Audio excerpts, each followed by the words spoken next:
Hello, USA. This is Sherry Lane bringing you important, updated information. The American people should anticipate that cases will rise in the days ahead. Whether we end up with another 200,000 Americans dead, whether we end up at that 400,000 number, it's really up to us. Now let's take a good look at the difference from the serious news, people wanting to protect us, give us real information out there to help us, now with Fox 11 News Special and Dr. Drew Pinsky. Governor Gavin Newsom says you can see similar trends. This is a 0.97 are effective in these ensembles of counties. And while we still may experience increases in cases associated with activities over the Labor Day holiday, we do not predict a similar surge as was seen after Memorial Day and after the July 4th holiday. There, Dr. There Drew, is she so much finally disturbing. said it. I'm so disturbed about so much there. We're going to see activities from a month ago having an effect on the transmission rate that is declining. That is irresponsible, and it's frankly, it's false. It's a false narrative, and it is absolutely untrue. We would have seen the trend. If you look after Memorial Day, the trend began in 3 days and it was up. Right. Since Labor Day, it has been consistently a negative slope, and it's continuing until this day. Good job, Los Angeles. You're doing a good job. That's what she should be telling us. And the governor getting into the weeds on the R-naught, that is not something the general public should be interested in. Well, that's what I want you to explain to us. He's talking about the so-called case rate, which is how many cases are caused by another person infecting, who infects how many is sort of the trend. It is irresponsible to give that to the public. Talk about what he did talk about, the hospitalization, the death rate, the ICU rate, all down. That's all that really matters. We really don't know how many of the people that go down as a case are even sick. At the beginning of the pandemic, everybody was sick. Let me tell you what's disturbing. I'll tell you what's disturbing is when you have someone that calls himself a doctor and is on national television supposedly to help people, but really looking out for himself and political reasons and personal gains. What's disturbing is to have a doctor call the virus a hoax, which in fact he did in the beginning, which in fact he was also one that told people they don't need to wear a mask or not to wear a mask. Flat out told him not to wear a mask. Even Alex Michelson brought it up on the newscast, asking him and confronting him that he was one of those people that told people they didn't need to wear a mask. And he blew that off. I'll tell you some other things that's disturbing. This man, he says that the general public doesn't need to know about that. Well, why is he talking about CRP and cytokines on his short, brief session? Now, I know that the CRP is C-reactive protein, but the general public does not. The general public doesn't know about cytokines. This man has pushed depression and stress on everyone so much, trying to convince the world that stress and depression and mental health issues from the pandemic are more important than risking your life with a virus that the President of the United States, in fact, called a deadly virus and worse than the most strenuous flus. Now, there has been a study of 6,500 plus people that came out in the journal Science Advances, suggesting concerns about contracting the disease outweighed concerns about pandemic-related disruptions in daily life. Biggest risk for depression symptoms, Dr. Drew, was having had a mental health diagnosis before the pandemic. The other two major factors affecting mental health were employment and stress increased more from the misinformation by media on the pandemic-related disruptions in daily life.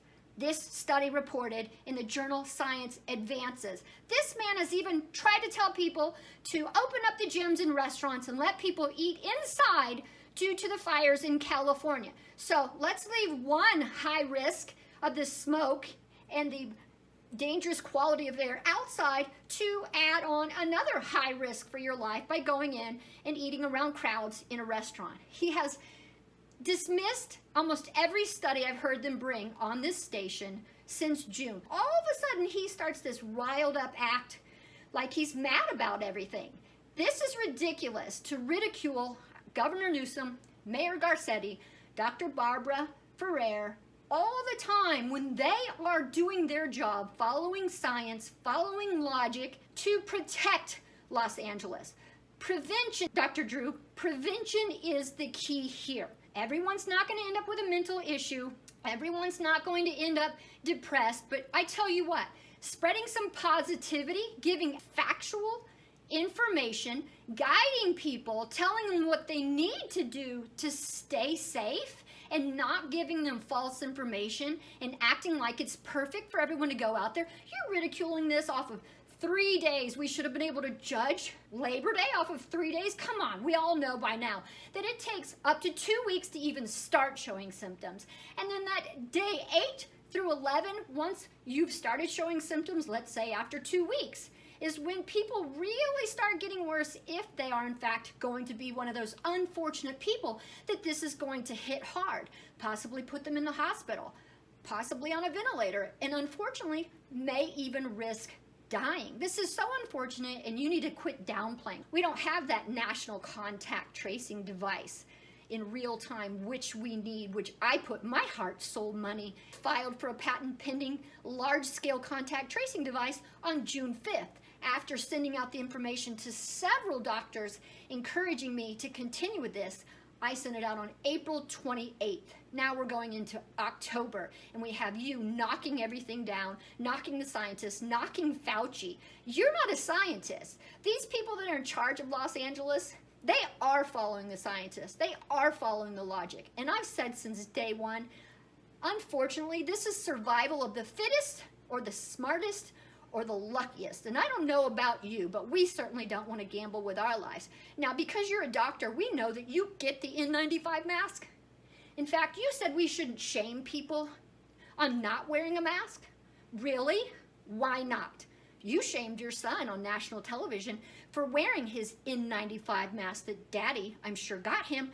But in fact, your son should wear that N95 mask. In fact, if you want to push opening up this economy so badly, so soon, which I get, we do need some of this economy open. People do need to be able to feed their families, but this country needs to pull it together and support people who can't afford that right now. The government needs to support the people that are losing money, that can't afford things because they can't open up their business. But unless this country can step up and do what is so obvious since day one and start getting N95 masks to everyone. It's logic, but it's also common sense, and it's science. Everyone needs an N95 mask. And because you're still going to have people not put that mask on, we need a face shield also.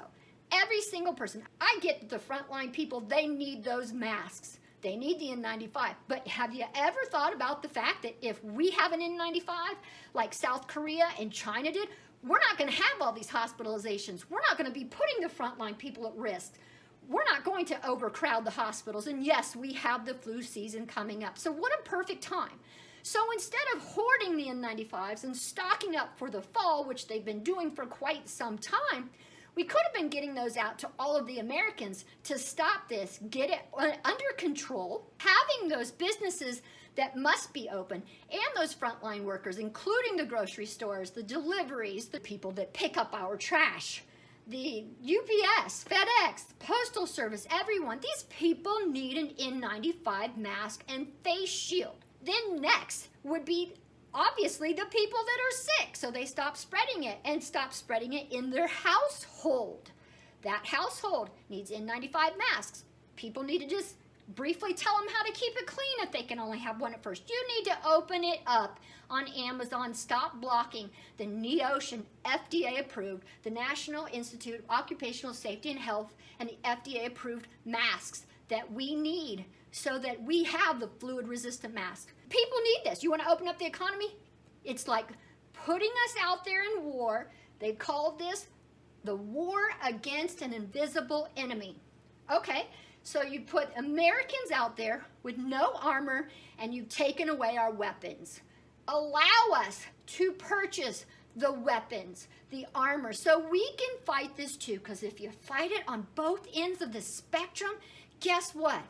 We'll be able to open up this economy much sooner. And if you really want to do contact tracing, we need large-scale contact tracing. And this country is not going to risk their privacy on cell phones. So if you only have 5% willing to do this from an app on their phone, You're only going to know if you've been exposed to 5% of the people, which is 5% of the people all over the place. Or let's even say 5% in your state, my state. Let's say California. So I'm going to get a false sense of security because maybe 5% are willing to do this and their phone has to stay on. Come on. We need contact tracing. One device that's visible for everyone to see using the same system, but each state can be responsible of their own. Track it in real time, and I have a contact tracing pandemic wristband device that can alert people if they have been exposed with a flashing light, so they know they get priority testing and they can use their ID number through the census or an ID number from a hospital or a shelter or any designated places. So they go online with their ID number, not their name, so it can stay anonymous, only put in the pertinent information that they want to put in. If they test positive, no one will have to call everyone, and it takes a week and human hours.